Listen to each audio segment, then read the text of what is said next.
why do you think that Labour are so unprepared to tax the super rich?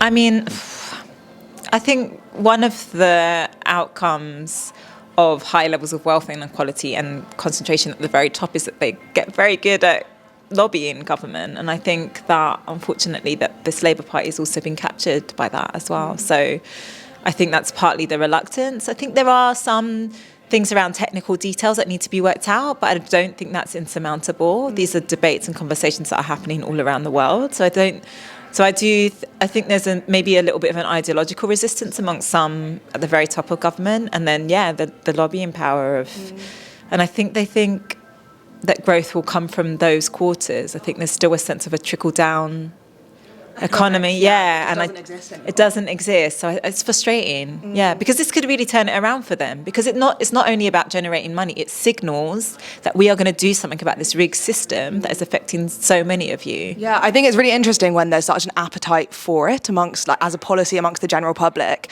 and there are people who are millionaires themselves who are calling for it, and then a government still won't listen to those people, and then think, why are they so unpopular in the polls? Yeah, I mean, it seems that they're more worried about the billionaire press than they are about, the millions of people that support this policy and want to see work taxed less and wealth taxed much more. It's really quite striking how much wealth has gone up by for the very richest. Since 2010, they've seen the richest 1% together have seen an increase of like 2 million a week, and at the same time for everyone else, they've barely had any pennies added to their median wages. So, it's really, it should be a simple decision. Yeah, exactly. For you, because obviously you were going to run as a Labour Party candidate originally, are you surprised that this is the direction that the government has taken?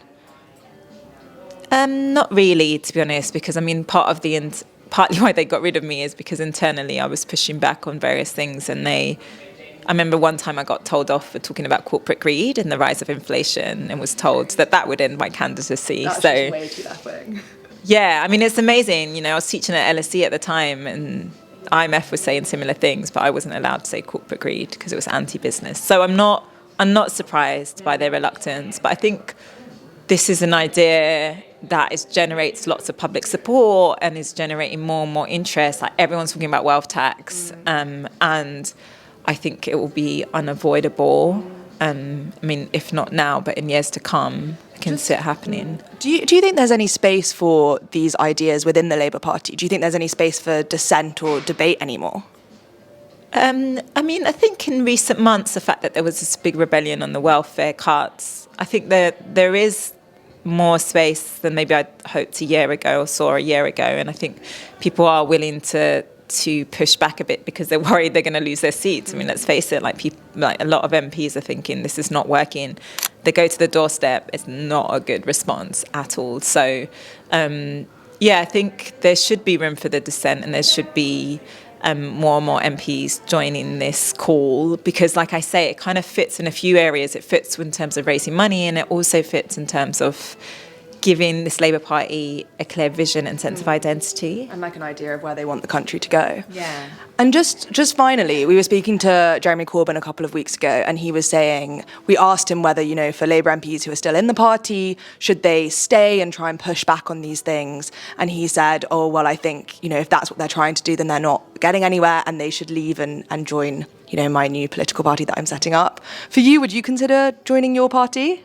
I don't want to join any party right now, to be honest. I'm a little bit traumatised by my experiences. But what I would say is that, I think there was a sense before that people should stay in the Labour Party, and I think a lot of people lost hope on that front. But I suppose you never know, things can turn around. But it did very much feel to me when I was in the party that had been captured by quite a small minority within the party that hold all the levers of power, and that's a real struggle. Most members, 85% of members want a wealth tax. So the leadership is very much out of step, not just with the general public, but their own party. Members, So do you think there's any hope for it to move in a different direction, or do you think it is time for people to jump ship to an alternative?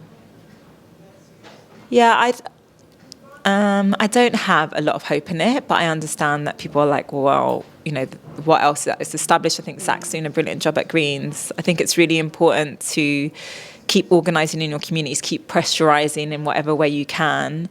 And then I think it's going to become more and more evident if the Labour Party is going to be able to change or not. And then, yeah, I think there'll be a very different electoral calculation that needs to happen at the next election. I think the polls are really scary about reform. And you can't just assume that people will vote Labour because you've held them hostage and said, you know, if you don't vote for us, then you're going to get reform. I think people are too angry. I was just with some family and they were like, they always were Labour voters and they're like, we're going to vote Green. And there's nothing that would make us vote Labour now. So, you know, I think people will have to move, but I think it's really important to, in this moment, just hold your values there and be willing to go out and be active about that, whatever it looks like.